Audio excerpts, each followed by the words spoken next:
तो स्वागत है आपका एक और नई वीडियो में। क्रेजी भाई क्रेजी, क्या कमाल की रॉयल रंबल थी। ट्रिपल एच ने दिल जीत लिया है इस रॉयल रंबल को बुक कर काफी मजा आया है इस रॉयल रंबल में। काफी कमाल के रिटर्न्स देखने को मिले हैं। क्या हुआ है सारी बात करने वाले हैं इस वीडियो में, इसलिए वीडियो चिपके रहिएगा, वीडियो को शुरू से लेकर लास्ट तक देखिएगा। सबसे पहले रॉयल रंबल की शुरुआत होती है स्टेफनी मैकमैन से। स्टेफनी मैकमैन का थीम सॉन्ग प्ले होता है एंड यहाँ पर वे आकर अनाउंस करती है ये greatest rumble of all time है। तुम एक्साइटेड हो रॉयल रंबल को देखने के लिए। कुल मिलाकर स्टेफनी मैकमैन रॉयल रंबल को स्टार्ट करने आई थी। वैसे तो ट्रिपल एच काम करते हैं, लेकिन अब की बार उन्होंने सोचा अपनी वाइफ को ही भेज देता हूं, तो यहाँ पर हमें स्टेफनी मैकमैन देखने को मिलती हैं। इसके बाद शो की शुरुआत होती है विमेंस रॉयल रंबल मैच से। नंबर 1 पर एंट्रेंस होती है ईओ स्काई की। इसके बाद दूसरे नंबर पर एंट्रेंस होती है लिम मॉर्गन की। मैच स्टार्ट होता है और जब रॉयल रंबल का काउंटडाउन चलता है ना 3, 2, 1 कर वो ट्रिपल एच ने अलग कर दिया है, जैसा कि हमें क्रिकेट में देखने को मिलता है। सारी डिटेल आती है, कितने ओवर चल रहे हैं ऐसे वैसे। तो इसी तरीके से हमें यहाँ पे भी देखने को मिलता है कितनी भी एंट्रेंस है, अगली कितनी होने वाली, कितनी एलिमिनेटेड हो चुके हैं। तो ये कुछ हमें चेंज देखने को मिला है। इसके बाद नंबर 4 पर एंट्री होती है women's United State champion Lyra Valkyria की। इसके ठीक बाद नंबर 5 पर एंट्रेंस होती है women's intercontinental champion Chelsea Green की। और सच में चेल्सी ग्रीन ने इस मैच में सबसे ज्यादा एंटरटेन करा है। चेल्सी ग्रीन आती है एंड वे चाटे पे चाटे लगाई जाती है, स्लैप लगाई जाती है। इसके बाद रिंग में जितनी भी सुपरस्टार थी उन सबको आ जाता है गुस्सा। वे चारों तरफ से घेर लेती है चेल्सी ग्रीन को, वे पीटने लग जाती है। इसके बाद नंबर 7 पर एंट्रेंस होती है आईवी नाइल की। आईवी नाइल आते ही सुप्लेक्स पे सुप्लेक्स लगाती रहती है। इसके बाद इस मैच में टोटल 9 एंट्रेंस हो जाती है और 9 की 9 सुपरस्टार रिंग में रहती हैं। अभी तक हमें एक भी एलिमिनेशन देखने को नहीं मिलता। तभी चेल्सी ग्रीन पकड़ती हैं बी फैब को एंड में एलिमिनेटेड कर देती हैं। पहला एलिमिनेशन चेल्सी ग्रीन ने करा है। मैं कह रहा हूँ काफी मजा दिलाया है इस मैच में चेल्सी ग्रीन ने, आप देखिएगा जरूर। नंबर 10 पर हमें एंट्रेंस देखने को मिलती है बियांका ब्लेयर की एंड बियांका ब्लेयर रिंग में आकर क्या कॉम्बिनेशन बिठाती हैं। बियांका ब्लेयर एक को उठाती है, कॉर्नर में ले जाकर पंच बजाने लग जाती हैं। फिर दूसरी आती है बैक फ्लिक मार के उसको पकड़ती है, दूसरे में पंच लगाने लग जाती है। इसी तरीके से 3-4 को पंच लगाती रहती हैं। इसके बाद 12वें नंबर पर एंट्रेंस होती है बेली की। बेली रिंग में आती है एंड ईओ स्काई और बेली का फेस ऑफ होता है। आपको पता ही होगा रेसलमेनिया 40 मैनों का मैच हुआ था, तो यहाँ पर वो एक दूसरे में बजाने लग जाती हैं। और रिंग के अंदर शेना बेजलर, जोई स्टार्क और सोनी डिवेल ऐसा दबदबा बनाए रखते हैं जैसे बदमाश आ गए हो यहाँ पर, क्योंकि इन तीनों की फैक्शन है ना, तो तीनों मिलकर पीटती रहती हैं। इसके बाद लेकिन इनों की बदमाशी ज्यादा देर तक काम नहीं करती। ईओ स्काई, बियांका ब्लेयर और नेओमी तीनों को फेंक देती है रिंग के बाहर और एलिमिनेटेड हो जाती है तीनों। इसके बाद चेल्सी ग्रीन लेस लेजेंड को भी एलिमिनेटेड कर देती है। चेल्सी ग्रीन के पीछे लग जाती है बियांका ब्लेयर एंड नेओमी। तभी 17 नंबर पर थीम सॉन्ग प्ले होता है पाइपर नेवन का। यहाँ पर मुझे काफी ज्यादा हंसी आई थी। पाइपर नेवन धीरे धीरे से आती रहती हैं और यहाँ पर चेल्सी ग्रीन गुस्सा होती रहती है, अरे जल्दी यार टाइम नहीं है यहाँ पर। तो पाइपर नेवन फिर भागती हुई आती हैं एंड बियांका ब्लेयर और नेओमी के आगे आकर खड़ी हो जाती है। चेल्सी ग्रीन तो पीछे हट जाती है। अब वे कहती है कि आप बोलो इसके सामने। इसके बाद यहाँ पर पाइपर नेवन तोड़ती है नेओमी एंड बियांका ब्लेयर को। इसके बाद चेल्सी ग्रीन रोप से लगी हुई खड़ी रहती है। पाइपर नेवन किसी और को एलिमिनेटेड करने जाती है, लेकिन वो हट जाती है और वहां पर पाइपर नेवन से एलिमिनेटेड हो जाती है चेल्सी ग्रीन। चेल्सी ग्रीन का वहां पर फेस देखने लायक रहता है। इसके बाद हमें 19वें नंबर पर एक डेब्यू देखने को मिलता है जॉर्डन ग्रेस का। काफी कमाल का यहाँ पर क्राउड का रिएक्शन आता है एंड जॉर्डन ग्रेस को देखकर मुझे ऐसा लग रहा था कि जॉन सीना का फीमेल वर्जन है। जॉर्डन ग्रेस रिंग में आती है एंड वे पाइपर नेवन को इस तरीके से उठाती है। यहाँ पर क्राउड का कितना कमाल का पॉप आता है। जॉर्डन ग्रेस कंधों पर से फेंक देती है पाइपर नेवन को एंड उसका इफेक्ट, उसका बम्प पड़ता है जॉर्डन ग्रेस पर। जॉर्डन ग्रेस परे को जाकर गिर जाती है। इसके बाद हमें जॉर्डन ग्रेस एंड नेओमी के बीच में फेस ऑफ देखने को मिलता है। यहाँ पर दोनों हक करने लग जाती हैं, ये पुरानी फ्रेंड है। इसके बाद यहाँ पर बियांका ब्लेयर को ये चीज पसंद नहीं आती। बियांका ब्लेयर बाल पकड़ती है जॉर्डन ग्रेस को और परे को फेंक देती हैं। इसके बाद 21वें नंबर पर एक कमाल का रिटर्न देखने को मिलता है। ये एक्सपेक्टेड तो था, लेकिन रिपोर्ट्स में ऐसा आया था ये रिटर्न अभी नहीं होने वाला है। हाँ जी, वो रिटर्न है अलेक्सा ब्लिस का। अलेक्सा ब्लिस आती है, क्राउड का काफी कमाल का यहाँ पर पॉप आता है, एकदम क्राउड फट जाता है। लेकिन अलेक्सा ब्लिस यहाँ पर फील्ड वाले लुक में ही आई है, जैसा उनका ब्रे वाइट के साथ था ना, वही वाले लुक के साथ वो आती हैं। इसके बाद अलेक्सा ब्लिस रिंग में आती हैं एंड उनों का फेस ऑफ होता है बेली के साथ। इन दोनों का फेस ऑफ देखकर नॉस्टैल्जिया याद आ गया था, मैं थोड़ा इमोशनल हो गया था, क्योंकि अलेक्सा ब्लिस का काफी टाइम बाद रिटर्न देखने को मिला है। इसके बाद यहाँ पर इन दोनों में ब्रोल होने लग जाती है और 24वें नंबर पर हमें देखने को मिलती है एनएक्सटी से स्टेफनी मैकवेयर। इसके बाद हमें 25वें नंबर पर WWE hall of famer Trish Stratus का भी रिटर्न देखने को मिलता है। इसके बाद ट्रिश स्ट्रेटस रिंग में आती है। रिंग में आते ही नटेले यहाँ पर उन्हों को ऊपर बजाना चालू कर देते हैं, क्योंकि ये दोनों पुरानी राइवल हैं। इसके बाद हमें 26वें नंबर पर एंट्रेंस देखने को मिलती है रखेल रोड्रिगस की। रखेल रोड्रिगस आती हैं एंड वे एलिमिनेटेड कर देती हैं नटेलिया को। यहाँ पर रखेल को देखकर लिम मॉर्गन भी खुश हो जाती है। अब यहाँ पर देखिए ट्रिपल एच ने लिव को तो भेज दिया नंबर 2 पर और रखेल रोड्रिगस को भेजा है नंबर 26 पर, ये कुछ समझ नहीं आया है। इसके बाद Alexa Bliss, Liv Morgan and Raquel Rodriguez को एलिमिनेटेड करने की कोशिश करती हैं, लेकिन लिम मॉर्गन यहाँ पर उल्टा एलिमिनेटेड कर देती हैं अलेक्सा ब्लिस को। इसके बाद 27वें नंबर पर एंट्रेंस होती है शार्लेट फ्लेयर की। शार्लेट फ्लेयर आती है एंड फैंस का भाई काफी कमाल का रिएक्शन था। और शार्लेट फ्लेयर ने अपनी फिजिक भी काफी ज्यादा अच्छी बना रखी है, उनका बॉडी शेप बिल्कुल चेंज है पिछली बार से। और शार्लेट फ्लेयर ने अपनी नी में कोई गार्ड वार्ड पहन रखा था क्योंकि उनकी नी की इंजरी हुई थी ना, तो इसी वजह से अपनी इंजरी को सेल करने के लिए यहाँ पर वे इस गार्ड को पहनकर आई थी। इसके बाद शार्लेट रिंग में आती है एंड यहाँ पर चॉप्स की बारिश कर देती है, सबके चॉप्स लगाती है। शार्लेट एलिमिनेटेड करती है मशीन को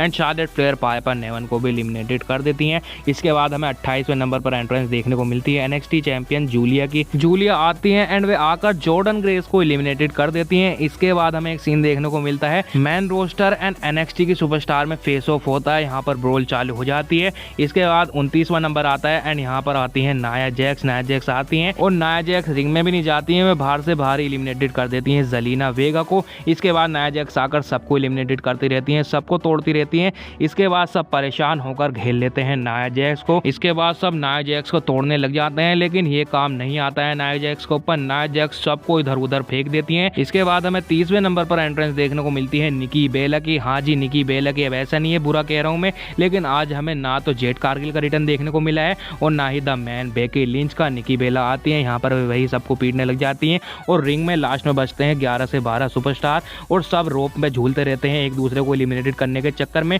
लेकिन नाया जैक्स भागती हुई आती है एंड वे सारे सुपरस्टार की बारिश कर देती है रिंग साइड पर। Bianca Blair, Naomi, Liv Morgan सभी को एक झटके में एलिमिनेटेड कर देती है नाया जैक्स। इसके बाद लास्ट में 4 जने बचते हैं रिंग में, शार्लेट, जूलिया, रोक्सन और नाया जैक्स। इसके बाद क्या होता है, रोक्सन एलिमिनेटेड कर देती है जूलिया को। इसके बाद रोक्सन एलिमिनेटेड कर देती है नाया जैक्स को। रिंग में बचती है Charlotte Flair and Roxanne. Roxanne को एलिमिनेट कर देती है Charlotte Flair and Charlotte Flair जीत जाती है इस साल का रॉयल रंबल। काफी अच्छा मैच था, काफी अच्छा इसने इंटरटेन करा है, खास करके चेल्सी ग्रीन ने मुझे काफी ज्यादा यहाँ पर इंटरटेन करा है। वैसे आपका क्या कहना है, शार्लेट फ्लेयर का रॉयल रंबल जीतना आपको पसंद आया है नहीं, आप कमेंट्स में जरूर से बताइएगा। इसके बाद हमें शो पर मैच देखने को मिलता है MCMG वर्सेस DIY के बीच में, वो भी WWE टैग टीम चैंपियनशिप के लिए। और ये मैच था 2 आउट ऑफ 3 फॉल्स मैच, यानी एक पिन में ये मैच खत्म नहीं होना था, 2 पिन करनी थी किसी भी टीम को, फिर वो टीम जीत जाती। मैच ये मुझे ठीक ठाक सा लगा है। टोमासो ciampa भागते हुए आते हैं एंड रनिंग भी लगा देते हैं और पिन करते हैं। यहाँ पर पहली पिन हो जाती है DIY की। इसके बाद हमें और भी अच्छे अच्छे मूव देखने को मिलते हैं। MCMG अपना 1D फिनिशर लगाते हैं, पिन करते हैं, लेकिन यहाँ पर पिन नहीं हो पाती है। इसके बाद हमें MCMG की तरफ से काफी हाई फ्लाइंग मूव भी देखने को मिलते हैं। इसके बाद MCMG अपना फिनिशर लगाते हैं, पिन करते हैं और यहाँ पर MCMG भी अपनी एक पिन कर लेते हैं। अब यहाँ पर DIY की भी एक पिन हो जाती है और MCMG की यहाँ पर पिन हो जाती है। इसके बाद जोनी गर्गानो सुपर किक लगाते हैं और टोमासो ciampa अपना बैक ब्रेकर लगा देते हैं, पिन की कोशिश करते हैं, लेकिन यहाँ पर MCMG किक आउट कर देते हैं। इसके बाद MCMG अपना फिनिशर लगाने की कोशिश करते हैं, लेकिन यहाँ पर स्ट्रीट प्रॉफिट आ जाते हैं एंड यहाँ पर कैंडल स्टिक से अटैक कर देते हैं। इसके बाद DIY अपना फिनिशर लगा देते हैं, पिन कर यहाँ पर इस मैच को जीत जाते हैं और अपना टाइटल सक्सेसफुली रिटेन कर लेते हैं। यहाँ पर वे हवा में अपना टाइटल रेज ही करते रहते हैं, लेकिन स्ट्रीट प्रॉफिट DIY को ऊपर भी अटैक कर देते हैं। इसके बाद Montez Ford and Angelo Dawkins tag team titles को उठाते हैं और हवा में रेस करते हैं। इसके बाद हमें शो पर Kevin Owens versus Cody Rhodes का लैडर मैच देखने को मिलता है। केविन ओवंस की एंट्रेंस होते हैं एंड कोडी रोड्स की एंट्रेंस होती है। कोडी रोड्स का गियर काफी कमाल का लगता है और ये मैच टोटली बैंगर था, कोई शिकायत नहीं है इस मैच से, काफी कमाल का मैच है। WWE यूनिवर्स के बीच में जाकर लड़ रहे हैं। केविन ओवंस कोडी रोड्स को लेडर के ऊपर फेंक रहे हैं एंड काफी ब्रूटल तरीके से यहाँ पर पीटते हैं और एक छोटी सी लेडर रहती है उससे भी काफी ब्रूटल तरीके से अटैक करते हैं केविन ओवंस। इसके बाद कोडी रोड्स क्या करते हैं, कोडी रोड्स लेडर का एक स्टेप तोड़ते हैं एंड उससे बजाते हैं केविन ओवंस को। केविन ओवंस कोडी रोड्स को लेडर के ऊपर पावर बॉम्ब भी लगाने की कोशिश करते हैं, लेकिन कोडी रोड्स उल्टा केविन ओवंस को फेंक देते हैं। अगर आपको एक कमाल का ब्रूटल मैच देखना हो ना, जिसमें आपको खून भी देखने को मिले, तो आप ये मैच देख सकते हैं। इसके बाद केविन ओवंस कोडी रोड्स को लेडर के ऊपर लिटा देते हैं, टॉप पर से स्प्लैश मारने की कोशिश करते हैं, लेकिन कोडी रोड्स भी टॉप पर पहुंच जाते हैं। कोडी रोड्स वहां से गिरने की कोशिश करते हैं केविन ओवंस को, लेकिन केविन ओवंस पकड़ते हैं, टॉप पर से फेंक देते हैं कोडी रोड्स को। कोडी रोड्स लेडर के ऊपर जाकर गिरते हैं। इसके बाद यहाँ पर सेमी ज़ेन भी आ जाते हैं, क्योंकि आपने मंडे नाइट रॉ का रिव्यू देखा होगा, तो वहाँ पर मैंने बताया था केविन ओवंस कहते हैं कि सेमी ज़ेन मैं चाहता हूँ कि तू मेरे साथ रॉयल रंबल मैच में रहे, मुझे सपोर्ट करे। सेमी ज़ेन यहाँ पर आते हैं एंड वे पूछते हैं केविन तू ठीक है। इसके बाद कोडी रोड्स से ही पूछते हैं तू ठीक है। तो यहाँ पर वे किसी का साथ देने नहीं आए थे, बस वे सपोर्ट करने आए थे दोनों को। इसके बाद केविन ओवंस खड़े होते हैं, वे कोडी रोड्स को खड़े करते हैं, लेकिन कोडी रोड्स यहाँ पर अपना क्रॉस रोड्स लगा देते हैं। इसके बाद केविन ओवंस कोडी रोड्स दोनों रिंग साइड पर चले जाते हैं। इसके बाद कोडी रोड्स केविन ओवंस का फेस पकड़ते हैं एंड वे कम्युनिटी टेबल पर दे देकर मारते हैं और इससे केविन ओवंस के फेस पर ब्लड निकल ही आता है। आप देख ही रहे होगे कम्युनिटी टेबल को इतना खतरनाक दिखा रहे हैं कि केविन ओवंस के यहाँ पर ब्लड भी निकल चुका है। इसके बाद केविन ओवंस यहाँ पर कमबैक करने की कोशिश करते हैं और यहाँ पर वे कम्युनिटी टेबल पर चढ़ जाते हैं और यहाँ पर पावर बॉम्ब लगाने की कोशिश करते हैं कोडी रोड्स को, लेकिन कोडी रोड्स उल्टा खड़े होकर यहाँ पर फेंक देते हैं केविन ओवेंस को लेडर के ऊपर और काफी बुरी तरीके से केविन ओवेंस लेडर के ऊपर गिरते हैं। ऐसा लगता है कहीं केविन ओवेंस की गर्दन तो नहीं टूट गई, क्योंकि इसी तरीके से भी गिरते हैं। इसके बाद क्या होता है, कोडी रोड्स रिंग में जाते हैं, लेडर लगाते हैं और वे टॉप पर चढ़कर दोनों ही चैंपियनशिप को उतार लेते हैं। मैच से कोई शिकायत नहीं है, बस शिकायत ये है कि रैंडी ऑर्टन का रिटर्न क्यों नहीं करवाया है। रैंडी ऑर्टन का रिटर्न अब भी हमें देखने को नहीं मिला है। आखिर क्या करना चाहते हैं ट्रिपल एच, ऐसा आप क्या कहना है इसके बारे में आप बताइएगा जरूर। इसके बाद बात कर लेते हैं मैन मैच के बारे में, जो है मेंस रॉयल रंबल मैच। अब रॉयल रंबल में जो भी बंदा आया होगा ना, सच में उसका गला बैठ जाने वाला है। इतने कमाल के यहाँ पर मूवमेंट से सभी चिल्ला रहे हैं। यहाँ पर सबसे पहले हमें एंट्रेंस देखने को मिलती है नंबर 1 पर रे मिस्टीरियो की। इसके बाद आते हैं यहाँ पर दूसरे नंबर पर पेंटागन, जो सभी फैंस की ख्वाहिश थी। पेंटागन एंड रे मिस्टीरियो दोनों फेस टू फेस आ जाते हैं एंड यहाँ पर ट्रिपल एच टीज कर देते हैं इन दोनों के मैच को, जो शायद से हमें रेसलमेनिया में देखने को मिल सकता है। इसके बाद ये दोनों मैच स्टार्ट करते हैं एंड दोनों के बीच में ही क्या खतरनाक यहाँ पर रेसलिंग देखने को मिलती है। ट्रिपल एच ने काफी कमाल तरीके से रॉयल रंबल को स्टार्ट करा है। इतने कमाल के यहाँ पर हमें मूव देखने को मिलते हैं। तीसरे नंबर पर एंट्रेंस होती है चैड गैबल की एंड चैड गैबल भी आकर यहाँ पर 4 चांद लगा देते हैं। इसके बाद चौथे नंबर पर आते हैं कार्मेलो हेब्स। कार्मेलो हेब्स जी अपना पूरा हाथ बताते हैं। इसके बाद हमें छठे नंबर पर एंट्रेंस देखने को मिलती है ओटिस की। ओटिस आते हैं एंड यहाँ पर अपना फिनिशर लगाने की कोशिश करते हैं कैटरपिलर, लेकिन यहाँ पर चैड गैबल उन्हें रोक लेते हैं। चैड गैबल चाटा जड़ देते हैं ओटिस में, लेकिन चैड गैबल का तो चाटा कुछ भी नहीं था। जब ओटिस ने चाटा जड़ा है, एकदम पड़ देनी सी आवाज आई है। यहाँ पर काफी खतरनाक यहाँ पर चाटा जड़ते हैं। इसके बाद हमें 7वें नंबर पर ब्रॉन ब्रेकर की एंट्रेंस देखने को मिलती है। आते हुए क्या खतरनाक स्पेल लगाते हैं कार्मेलो हेब्स में, काफी कमाल का सेल करते हैं कार्मेलो हेब्स एंड वे एलिमिनेटेड कर देते हैं कार्मेलो हेब्स को। इसके बाद हमें 8वें नंबर पर एंट्रेंस देखने को मिलती है अकीरा टोजावा की एंड ट्रिपल एच ने क्या खतरनाक यहाँ पर ट्रांजिशन करा है। अकीरा टोजावा आते हैं एंड वे स्टाइल दिखाते रहते हैं। अब कार्मेलो हेब्स वहां से जाते रहते हैं क्योंकि ब्रॉन ब्रेकर ने उन्होंने एलिमिनेटेड कर दिया था। कार्मेलो हेब्स गुस्से में अटैक कर देते हैं अकीरा टोजावा के ऊपर। अब उन्होंने ऊपर तो अटैक कर दिया है, 8वें नंबर की एंट्रेंस कौन करेगा। अब बैक स्टेज से सिक्योरिटी आती है एंड वे अकीरा टोजावा को उठाकर गोरिल्ला पोजीशन पर ले जाती है। वहाँ पर ट्रिपल एच रहते हैं एंड यहाँ पर अब वे कहते हैं 8वें नंबर की एंट्रेंस कौन करेगा, कौन है नेक्स्ट कौन है। तभी वहाँ पर ट्रिपल एच को खड़े हुए दिखते हैं स्पीड वहाँ पर स्टेफनी मैकमैन से बात करते रहते हैं। यहाँ पर स्पीड से आकर ट्रिपल एच कहते हैं चल तेरी एंट्रेंस करवाएंगे हम, लेकिन यहाँ पर स्पीड मना करते हैं, नो मैं नहीं जाऊँगा। लेकिन ट्रिपल एच उन्हें ज़बरदस्ती भेज देते हैं एंड क्राउड का क्या खतरनाक यहाँ पर पॉप आता है। यहाँ पर स्पीड की एंट्रेंस होती है, रिंग में जाते हैं एंड में ब्रॉन ब्रेकर की मदद करवाते हैं ओटिस को एलिमिनेटेड करने के लिए। ओटिस को एलिमिनेटेड कर देते हैं। इसके बाद यहाँ पर ब्रॉन ब्रेकर भाग करके खतरनाक स्पेल लगाते हैं स्पीड में एंड ब्रॉन ब्रेकर स्पीड को उठाकर टॉप पर से फेंक देते हैं, लेकिन वे रिंग साइड पर नहीं गिरते, वे ओटिस की गोद में जाकर गिर जाते हैं। लेकिन ओटिस यहाँ पर उनको नहीं बचाते, वे उल्टा फेंक देते हैं, चल तूने तो मुझे एलिमिनेटेड करवाया था। ये चीज़ मुझे काफ़ी कमाल की लगी है, जिस तरीके से ट्रिपल एच ने एंट्रेंस कराई है स्पीड की, काफ़ी कमाल का लगा है एंड इस चीज़ से काफ़ी ज़्यादा स्पॉटलाइट आने वाली है डब्ल्यूडब्ल्यूई पर। इसके बाद हमें 9वें नंबर पर शेमस की भी एंट्रेंस देखने को मिलती है। शेमस आते हैं एंड वे वही रोप में फंसाकर मारने लग जाते हैं। इसके बाद ब्रॉन ब्रेकर उनको पीटने आते हैं, उनको भी रोप में फंसाते हैं एंड मारने लग जाते हैं। इसके बाद हमें 10वें नंबर पर एंट्रेंस देखने को मिलती है जिमी ऊसो की। जिमी ऊसो आते हैं, वही अपनी कमाल की रेसलिंग करते हैं, फैंस काफी खुश होते हैं जिमी ऊसो को देखकर। इसके बाद 12वें नंबर पर एंट्रेंस होती है जेका फाटू की। अब जेका फाटू रिंग में आकर क्या धूम मचाते हैं, बताने की जरूरत नहीं है। सबको रिंग के बाहर फेंक रहे हैं एंड यहाँ पर डबल समोन ड्रॉप लगा रहे हैं एंड उन लोगों का हमें फेस ऑफ भी देखने को मिलता है ब्रॉन ब्रेकर के साथ। खतरनाक यहाँ पर रेसलिंग कर रहे हैं, कोई उड़ता हुआ आ रहा है उसको भी समोन ड्रॉप लग रही है। कुल मिलाकर काफी मजा दिलाते हैं यहाँ पर जेका फाटू। इसके बाद हमें 15वें नंबर पर एंट्रेंस देखने को मिलती है TNA सुपरस्टार जो हेनरी की। जो हेनरी आते हैं, क्लोज लाइन पे क्लोज लाइन लगा रहे हैं, सबको पीट रहे हैं, लेकिन इनों का ये दबदबा ज्यादा देर तक नहीं टिक पाता क्योंकि अगले ही एंट्रेंस पर 16वें नंबर पर आते हैं अपने OTC original tribal chief Roman Reigns. अब रोमन रेंज को 16वें नंबर पर भेज दिया ट्रिपल एच ने। ये देखकर मैं काफी ज्यादा शौक था, मुझे लग रहा था वे 25 के बाद ही आने वाले, लेकिन वे 16वें पर आ गए। अब डब्ल्यूडब्ल्यूई ने ये सारी कमी पूरी कर दी है, इतने दिन से रोमन रेंज नहीं आए तो इसी वजह से वे रॉयल रंबल में पहले ही आ गए थे। रोमन रेंज रिंग में आते हैं, रिंग में आकर के वे झाड़ू सी लगा देते हैं, स्पेल लगाते हैं, मिज में उनको एलिमिनेटेड करते हैं, जो हेनरी में लगाते हैं उनको एलिमिनेट करते हैं, सेमस को एलिमिनेटेड कर देते हैं, सबको एलिमिनेट करते हैं। बस रिंग में बचते हैं 3 जने, जेका फाटू, रोमन रेंज एंड यहाँ पर Bron Breakker and Roman Reigns के बीच में फेस ऑफ होता है। काफी कमाल का वो फेस ऑफ लगता है। Roman Reigns and Bron Breakker दोनों ही अपने स्पेयर के लिए भागने लग जाते हैं और यहाँ पर ब्रॉन ब्रेकर काफी कमाल की स्पेयर लगाते हैं रोमन रेंज में। रोमन रेंज को उठाते हैं, एलिमिनेटेड करने की कोशिश करते हैं, लेकिन रोमन रेंज ही फेंक देते हैं ब्रॉन ब्रेकर को रिंग से बाहर। इसके बाद जिमी ऊसो रोमन रेंज को उठाते हैं, हैं, लेकिन जिमी ऊसो को एलिमिनेट कर देते हैं जेका फाटू। इसके बाद रोमन रेंस एंड जेका फाटू के बीच में हमें फेस ऑफ देखने को मिलता है। होली शीट के यहाँ पर चांस लग रहे हैं, दोनों में यहाँ पर ब्रोल हो जाती है। तभी यहाँ पर 17वें नंबर पर थीम सॉन्ग प्ले होता है ड्रू मैकिंटायर का। ड्रू मैकिंटायर आते हैं एंड यहाँ पर इन्हों में ब्रोल हो जाती है Roman Reigns and Drew McIntyre में। जेका फाटू एंड ड्रू मैकिंटायर दोनों पीटने लग जाते हैं रोमन रेंस को। इसके बाद हमें 20वें नंबर पर एंट्रेंस देखने को मिलती है जे ऊसो की। जे ऊसो आते हैं एंड वही अपने यीट वाले पंचेस लगाते हैं। इसके बाद 21वें नंबर पर रिटर्न होता है the phenomenal one AJ style का। एजे स्टाइल आते हैं एंड उनका पुराना थीम सॉन्ग वापसी आ गया है, ये मुझे काफी अच्छी चीज लगी है। एजे स्टाइल रिंग में आता है एंड वे ड्रू मैकिंटायर को तोड़ते हैं, रोमन रेंस को तोड़ते हैं एंड हमें फेस ऑफ भी देखने को मिलता है जेका फाटू एंड एजे स्टाइल के बीच में। तभी यहाँ पर 22वें नंबर पर थीम सॉन्ग प्ले होता है ब्रॉन स्ट्रोमन का। ब्रॉन स्ट्रोमन एंड जेका फाटू के बारे में आपको पता ही होगा।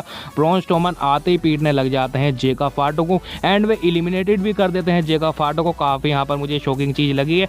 जेका फाटू यहाँ पर पागल हो जाते हैं। जेका फाटू कमेंट्री टेबल पर से सब फेंक देते हैं और माइकल कोल की यहाँ पर चेयर भी फेंक कर मारते हैं। इसके बाद 23वें नंबर पर थीम सॉन्ग प्ले होता है mister hustle loyalty respect she nation leader John Cena का। जॉन सीना आते हैं, यहाँ पर फिन बेलर को एलिमिनेटेड करते हैं, रिंग साइड पर वे ए लगाकर फेंक देते हैं। इसके बाद हमें Roman Reigns and John Cena के बीच में फेस ऑफ भी देखने को मिलता है। इसके बाद 24वें नंबर पर आते हैं best in the world CM Punk and John Cena and Roman Reigns तीनों एक दूसरे के फेस को देखते रहते हैं। फिर वे एक और एंट्रेंट का इंतजार करते हैं सेथ ओलेंस का। 25वां नंबर आता है एंड सेथ ओलेंस का थीम सॉन्ग प्ले होता है। सेथ ओलेंस रिंग में आने के बाद बिल्कुल भी देरी नहीं करते हैं, यहाँ पर वे अटैक कर देते हैं सीएम पंक के ऊपर। सीएम पंक एंड सेथ ओलेंस में ब्रोल होती है, Roman Reigns and John Cena के बीच में ब्रोल होती है। इसके बाद हमें 27वें नंबर पर देखने को मिलते हैं सेमी जेन आते हैं, ड्रू मैकिंटायर में हुलुआ किक लगाते हैं, फिर वे सेथ ओलेंस में भी हुलुआ किक लगाते हैं। इसके बाद 28वें नंबर पर आते हैं डेमन पीस आते हैं, वही अपने कमाल के पंच लगाते हैं और वे साउथ ऑफ हेवन फिनिशर लगाते हैं डोमिनिक मिस्टीरियो को और रिंग के बाहर फेंक देते हैं, एलिमिनेटेड कर देते हैं डोमिनिक मिस्टीरियो को। इसके बाद 29 एंड 30वीं एंट्रेंस बचती है। 29 पर आ जाते हैं एले नाइट और 30 पर आ जाते हैं लोगन पॉल। और ट्रिपल एच ने बिल्कुल मूड खराब कर दिया है, रैंडी ऑर्टन का रिटर्न नहीं हुआ है और इतने टीसीस देने के बाद ना ही फाइनल बॉस द रॉक का रिटर्न हुआ है। मैच के एंडिंग में कुछ ऐसा होता है, रिंग में फाइनल 6 बंदे बचते हैं, Roman Reigns, Seth Rollins, CM Punk, John Cena, Logan Paul and अपने जे ऊसो। यहाँ पर सब में ब्रोल होने लग जाती है। सेथ ओलेंस यहाँ पर अपने हाथ साफ करते हैं जॉन सीना के ऊपर, यहाँ पर वे स्टॉम्प लगाते हैं। इसके बाद सेथ ओलेंस के पीछे रोमन रेंस खड़े रहते हैं। इन दोनों में हमें एक फेस ऑफ देखने को मिलता है, काफी ज्यादा गूज़बम्प आते हैं। यहाँ पर दोनों कमाल की रेसलिंग कर रहे हैं, काफी मजा आता है। अब रॉयल रंबल में इतना मजा दिलाया इन्होंने, जब इन्हों का सिंगल मैच होगा काफी ज्यादा मजा आने वाला है। इसके बाद रोमन एंड सेथ दोनों एक दूसरे को एलिमिनेटेड करने की कोशिश करते रहते हैं। पीछे से आते हैं सीएम पंक और वही एलिमिनेटेड कर देते हैं रोमन रेंस एंड सेथ ओलेंस को। इसके बाद सीएम पंक देखते ही रहते हैं, पीछे से आते हैं लोगन पॉल एलिमिनेटेड कर देते हैं सीएम पंक को। इसके बाद क्या होती है, इन्हों की ब्रोल होने लग जाती है रिंग साइड पर। सेथ ओलेंस यहाँ पर कितना कमाल का स्टॉम्प लगाते हैं रोमन रेंस में, दोनों पैरों से लगाते हैं दबाकर। रोमन रेंस का फेस रिंग साइड पर चपटा हो जाता है। इसके बाद यहाँ पर ब्रोल होने लग जाती है सीएम पंक एंड सेथ ओलेंस के बीच में। यहाँ पर मुझे लगता है डब्ल्यूडब्ल्यूई ने ऑफिशियली हील टर्न कर दिया है सेथ ओलेंस का। सेथ ओलेंस पहले तोड़ते हैं सीएम पंक को और सेथ ओलेंस का इतने से पेट नहीं भरता है तो रोमन रेंस स्टील स्टेप के सहारे से खड़े होते रहते हैं। रोमन रेंस में एक और स्टॉम्प लगा देते हैं सेथ ओलेंस। रोमन रेंस तो बिल्कुल चित पड़ जाते हैं, सेथ ओलेंस चले जाते हैं, काफी कमाल का वो एंगल लगता है और सीएम पंक यहाँ से चले जाते हैं। रिंग में बचते हैं 3 जने, John Cena, Logan Paul and Jey Uso. Logan Paul को तो एलिमिनेटेड कर देते हैं जॉन सीना। इसके बाद रिंग में बचते हैं John Cena and Jey Uso. यहाँ पर दोनों में काफी ब्रोल होती रहती है, दोनों ही रोप के सहारे से खड़े रहते हैं। ऐसा लगता है अब ये गिरेगा, लेकिन एंड में जाकर कैसे ना कैसे करके जे ऊसो जॉन सीना को गिरा देते हैं एंड यहाँ पर जॉन सीना का फेस देखने लायक रहता है, बिल्कुल शॉक्ड हो जाते हैं जॉन सीना एंड अपने मेन इवेंट जे ऊसो बन जाते हैं 2025 रॉयल रंबल के विनर। काफी अच्छा लगा जे ऊसो को देखकर, ऐसा नहीं है कोई प्रॉब्लम है, क्राउड भी फुल सपोर्ट कर रहा था। यहाँ पर ईट के चांस लग रहे हैं, डब्ल्यूडब्ल्यूई ने न्यू टैलेंट को यहाँ पर मौका दिया है, काफी अच्छा लगा है। और इस रॉयल रंबल में डब्ल्यूडब्ल्यूई ने काफी सारे क्वेश्चन के आंसर भी कर दिए हैं। द रॉक रेसलमेनिया में नहीं होने वाले हैं, हमें रेसलमेनिया में ट्रिपल थ्रेट मैच देखने को मिलने वाला है। रोमन रेंस वही सेथ ओलेंस वही सीएम पंक का प्लान्स में चेंज भी हो सकते हैं अगर द रॉक आ जाते हैं मौके पर। वैसा आपका कहना है, आपको कैसा लगा ये रॉयल रंबल, आप कमेंट्स में जरूर से बताइएगा। तो बस आज की वीडियो यहीं तक की थी, आपको वीडियो कैसी लगी कमेंट्स में जरूर बताना है। आपको इसी तरह की वीडियो देखना पसंद है तो हमारे चैनल को जरूर से सब्सक्राइब करना है। मैं मिलता हूँ आपसे नेक्स्ट वीडियो में, तब तक के लिए बाय बाय।